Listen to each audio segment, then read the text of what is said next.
Cracking games played today, as well as the Newcastle Wolves encounter from last night. We've got plenty of goals, some exhilarating performances, no shortage of drama. We're on BBC One after the news at 10:20. It'd be lovely if you'd join us. Yeah. Now on BBC One, the evening news with Martin Croxall in studio and Clive Myrie in Kyiv. Tonight at 10, we are live in the Ukrainian capital Kyiv, where Boris Johnson has been meeting President Zelensky. In what Number 10 is calling a show of solidarity, Boris Johnson offered Ukraine more military hardware and financial support for the war with Russia. The UK and others supply the equipment, the technology, the know-how, the intelligence, so that Ukraine will never be invaded again. I'm grateful to the United Kingdom that continues and intensifies the sanctions and also provides significant support to Ukraine by reinforcing our defence capacities. Also in the programme tonight, in Pakistan, Prime Minister Imran Khan is ousted from power in a vote of no confidence. What a way to go out! Sam Whaley-Cohen and Noble Yates for Erin Mullins won the National. An amateur jockey riding in the final race of his career on his father's horse wins the Grand National.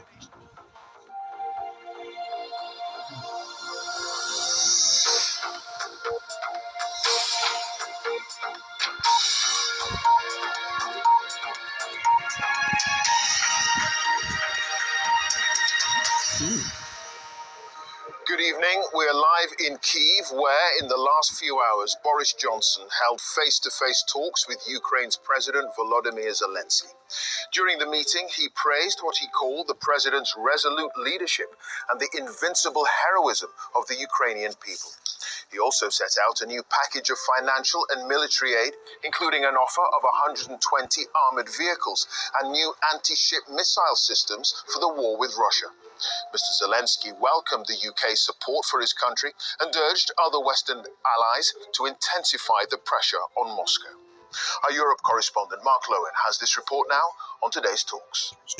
How are you? You know how. Little time for the niceties when you're a leader at war. Volodymyr Zelensky hosting Boris Johnson today, pressing the flesh of a key Western backer. You're looking well. Yes. Unbelievable considering what you've been through. You are strong.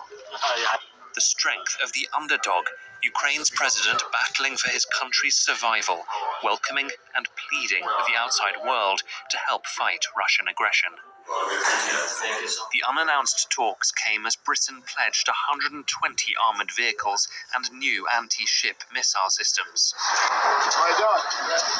The two men were keen to suggest Ukraine is on the front foot, a walkabout in Kyiv inconceivable a fortnight ago. Boris Johnson basking in praise for his support from the public and the president. We have to exert pressure in the form of sanctions, and I'm grateful to the United Kingdom that continues and intensifies the sanctions and also provides significant support to Ukraine by reinforcing our defence capacities. The other democratic Western countries should follow the example of the United Kingdom. From Boris Johnson arriving as horrors are unearthed from neighbouring towns, warm words for a leader he called a lion. I thank you for what you've been able to do. I think your leadership has been extraordinary.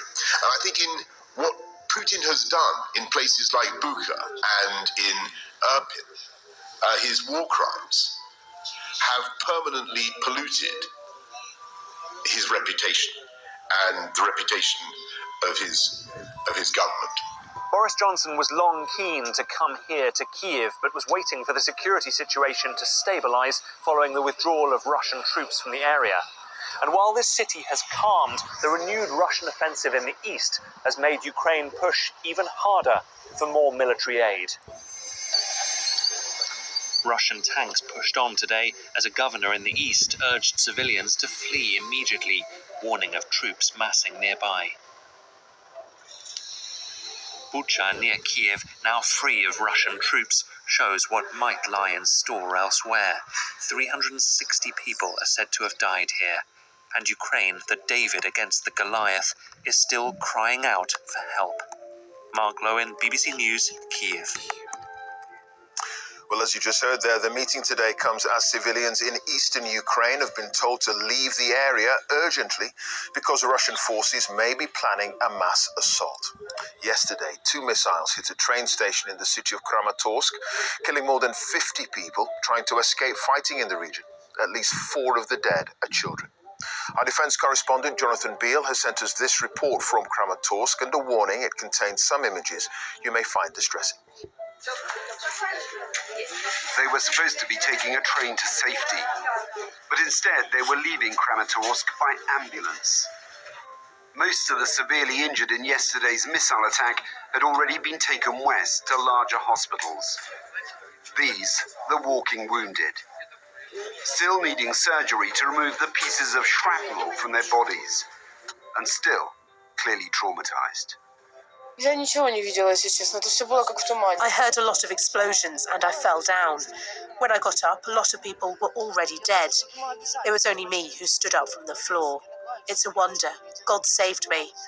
I have a penetrating chest injury from one side and my legs are wounded, like everywhere. I got the shrapnel into my groin, into my artery. I fainted twice, lost a lot of blood. Я 2 раза сознание теряла. Medical staff worked day and night to save the lives of the dozens injured. Not all made it. 6 died before they had a chance to operate, including a young child. There were life-threatening injuries, amputations, torn limbs, torn feet, stomach wounds and brain injuries. Those were the severe cases. It's surreal what's happened. It just can't be explained. I can't imagine what kind of person takes a decision to launch a missile into a place where civilians are gathering. These were the chaotic scenes after the strike. Thousands had gathered at Kramatorsk station, hoping to get a train to safety. Many of them women and children. They were among the dozens of bodies lying on the ground. Alexei was still looking through the wreckage this morning. Normally, he helps recover the bodies of Ukrainian troops killed in battle. But yesterday, he was having to gather the remains of unarmed civilians, the innocents of this war. Какие эмоции у меня были, или что? When you see our future being killed, the future of Ukraine, you can't control your emotions. You understand this is genocide, and they're killing us just because we're Ukrainian. And you can see that when you look at the bodies of the women and children. Investigators were still examining the remains of a missile nearby. Eyewitnesses say they saw multiple explosions, raising the possibility that it may have contained cluster munitions. It's still not clear what exactly happened here, whether this missile might have been shot down, and that's why some of it's still intact. But the state railway company says that a number of missiles were fired at the railway station. And despite Russia's denials of responsibility, people here think it was a deliberate attack. Jonathan Beale, BBC News, Kramatorsk. More heartbreaking testimony from this pitiless war. Well, Boris Johnson's trip here comes a day after the European Commission President Ursula von der Leyen made the same journey to Kyiv. The leaders of Poland, the Czech Republic and Slovenia have also been here in the last few weeks.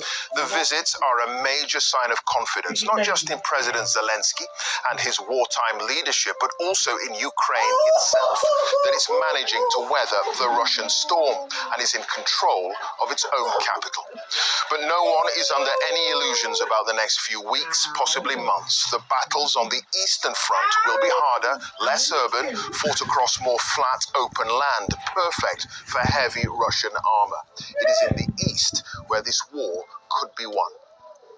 That's it from me and the team here in Kyiv. Now back to you, Martin, in the studio for the rest of the day's news. Clive, thank you. Thank you. The Prime Minister of Pakistan, Imran Khan, has been dismissed from office after losing a vote of no confidence. The country's parliament finally held the ballot tonight after the ruling party delayed it for 13 hours. Our Pakistan correspondent Secunda Kamani is following events in Islamabad. Secunda, what's the reaction been? Well, it's been a day and night of intense political drama. It's past 2 a.m. here and Parliament is still in session. Of opposition supporters or supporters of what used to be the opposition are celebrating behind me. You can perhaps hear them. But for a while today, it looked as if this vote of no confidence against Imran Khan would not take place, as if his party would block it for a second time despite a Supreme Court order. But after a day of delays in Parliament, of meandering speeches by Imran Khan's allies, shortly before midnight, MPs from Imran Khan's party walked out of Parliament and a new Speaker of the House said that the vote would start. The result was a foregone conclusion because a number of Imran Khan's coalition allies had publicly deserted him, giving the opposition the majority in Parliament. They'll now be able to select their own candidate as Prime Minister. That should happen in the next few days, by Monday most likely. But this new government will face real challenges, not in the least from Imran Khan himself, because he's still insisting he's the victim of an international conspiracy orchestrated by the United States, targeting him, he says, because of his foreign policy decisions, including a recent trip to Moscow. Now, most analysts don't believe that. American officials and his political opponents have dismissed the allegation, but it is resonating with his voters, and Imran Khan has called on his supporters to come out and conduct peaceful protests on Sunday evening. Sukunda, thank you very much. This is Sukunda Kamani in Islamabad. The Chancellor Rishi Sunak has asked senior civil servants to investigate leaks about his wife's tax arrangements. Mr Sunak's wife says she will now pay UK taxes on her overseas income after the political row over her non-domiciled status. Our Deputy Political Editor, Vicky Young, is here. What difference will it make to find out who leaked it? Well, I think thinking about previous Whitehall leak inquiries, I've thought of a lot that get launched. You don't often find out actually who did it. I think it is a sign, though, of how bruised Rishi Sunak feels about all of this. He feels that he and his wife, back in 2018, when he became a minister, declared all sorts of things, actually went beyond what they had to do, they feel, to make sure that he did comply with the ministerial code. But there is no doubt that damage has been done here. And I think it's partly his handling of all of this initially. He did an interview where he dismissed the criticism, said it was nothing more than a smear campaign. Of course, now, since it's all come to light, there has, of course, been this U-turn. And I think also there were some who will think he's been a bit naive here to think that this wasn't going to come out and that when it did, there would be criticism. There's some people thinking it's an inappropriate arrangement, even though, of course, it is completely within the law. And I think this takes us to judgment. And his judgment, this is not a new criticism of him. I remember when people were talking about Boris Johnson maybe moving on from the post and whether Rishi Sunak could take over. Quite a lot of people who actually regard him quite highly actually think he doesn't have the political nous to be Prime Minister. But my hunch is, despite all this trouble it's causing him, what he does as Chancellor, whether it's taxation, whether it's about the cost of living crisis, that will dictate his career path probably a little bit more. Vicky, thank you very much. Voting in the French presidential election starts tomorrow. The top 2 of the 12 candidates will face each other in a final vote in a fortnight. Recent polls show a dramatic fall in President Macron's lead over his main challenger, the far-right leader, Marine Le Pen. Our Paris correspondent Lucy Williamson joins us. Lucy, what's behind this shift in the polls? Well, a lot of it seems to be connected to the war in Ukraine, and that seems to have actually helped President Macron less than it's helped his far-right rival Marine Le Pen, despite her links to Russia. To begin with, President Macron only really began campaigning here 3 weeks ago because he was tied up with the war. He was talking to President Putin. Marine Le Pen has been campaigning for a lot longer than that, and she's been focusing on rising prices. That's something that the war has made even more of an issue here, and it seemed to be a key concern of voters. I have to say, she also read the room really quickly after the invasion and shifted her position on Ukrainian refugees, for example. And that's something her nationalist rival, Eric Zemmour, didn't do. He lost votes, and she has picked up some of those. So the polls are now very close indeed, particularly for the first round tomorrow, but also for the runoff in 2 weeks' time. Of course, we'll have to wait until the votes are counted to really see what France thinks and what, if anything, has changed. Lucy, thank you. All the sports news now with Ollie. Ollie Foster, hello. Many thanks indeed, Martine. The amateur jockey Sam Whaley-Cohen in his last race was the toast of Aintree this afternoon as he won the Grand National on the outsider Noble Yates. The horse is owned by his father. It was also a debut win for the Irish trainer Emmett Mullins, although half the field failed to finish the race. Here's our senior sports news reporter Laura Scott. Just 2 days ago, he announced he'd be retiring. The Grand National, his farewell ride. And it proved the sweetest of swan songs for jockey Sam Whaley-Cohen. Fans had waited 3 long years to be back at Aintree, and 70,000 of them arrived full of anticipation, some clearly keen to stand out from the crowd. This, the moment they were here for. And they're off and racing. But it wasn't long before one of the favourites, last year's winner Rachel Blackmore and her horse Manila Times, were down at the 9th fence. And it looks as though Manila Times has gone. After the last of 29 fences, the favourite, Any Second Now, took the lead. But in orange, Sam Whaley-Cohen, the only amateur jockey in the race, had other ideas on 50-1 shot Noble Yates, coming out on top following a thrilling duel to the line. What a way to go out! You just can't make it up, can you? I mean, like, you try and give everybody joy and happiness and something to celebrate, and mostly everyone goes home thinking, what a waste of time. So for it to come off and to make it all happen like that was just surreal. 15 of the 40 horses finished the race with one fatality. Discorama put down after an injury, and it later emerged that Whaley-Cohen had been handed a penalty for breaching whip rules during his winning ride. A sting in the tail then to what had otherwise been such a memorable day. The Grand National so often provides memorable moments, and it delivered once again. Laura Scott, BBC News, Aintree. Today's Premier League goals are coming up after the news. Stay right there, though, if you want the results. Everton have boosted their chances of staying up and also dented Manchester United's hopes of a top 4 finish. Anthony Gordon scored the only goal of the game. They won 1-0 at Goodison Park. United stay 7th. Everton now 4 points clear of the relegation zone. Arsenal lost 2-1 at home to Brighton. Chelsea put 6 past Southampton. Leeds moved towards safety with victory at Watford. And Tottenham are 3 points clear in 4th. Son Heung-min scored a hat-trick in their 4-0 win at Aston Villa. With Rangers playing tomorrow, Celtic are 9 points clear at the top of the Scottish Premiership. They beat St Johnstone 7-0 at Celtic Park. Matt O'Reilly came off the bench and scored twice in the second half. Also, 2 big derbies today in Scotland finished all square between Dundee United and Dundee, and Hearts beat Hibs 3-1. All the details of today's football are on the BBC Sport website. England are 5 points clear at the top of the Women's Six Nations table after thrashing Wales 58 points to 5 at Kingsholm. They ran in 10 tries in front of a record crowd for their 3rd bonus point victory of the campaign. The Challenge Cup holders St Helens, they coasted to a 36-20 victory against Catalan Dragons to reach the semi-finals. And for the first time in 10 years, Huddersfield Giants are into the semis.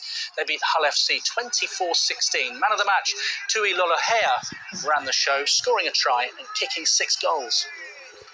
Lewis Hamilton says the problems with his Mercedes are so bad that he's not enjoying driving it. He's going to start from 5th in tomorrow's Australian Grand Prix. Qualifying was far from straightforward, with a number of crashes causing delays on the Melbourne street circuit. But that didn't hinder the championship leader Charles Leclerc, who claimed his second pole of the season for Ferrari. There's more on that on the BBC Sport website, and also the latest from the 3rd round of the Masters that's well underway. The world number 1, Scotty Scheffler, is still 5 shots clear of the field. But that's all the sport for now. Ollie, thank you very much. You can see more on all of today's stories on the BBC News channel. That's all from me. Good night.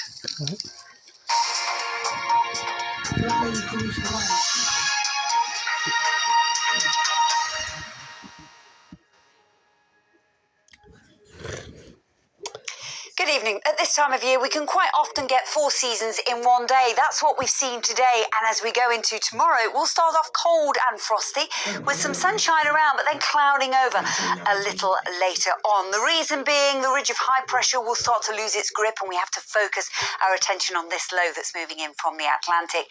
Now, it will start to throw in more cloud as we go through the day. So a lovely, bright, crisp start with a few showers, still wintry in the far north of Scotland. But as we go into the afternoon, certainly gradually clouding over from the west. Bit more of a breeze here, some showery outbreaks of rain into Northern Ireland as well.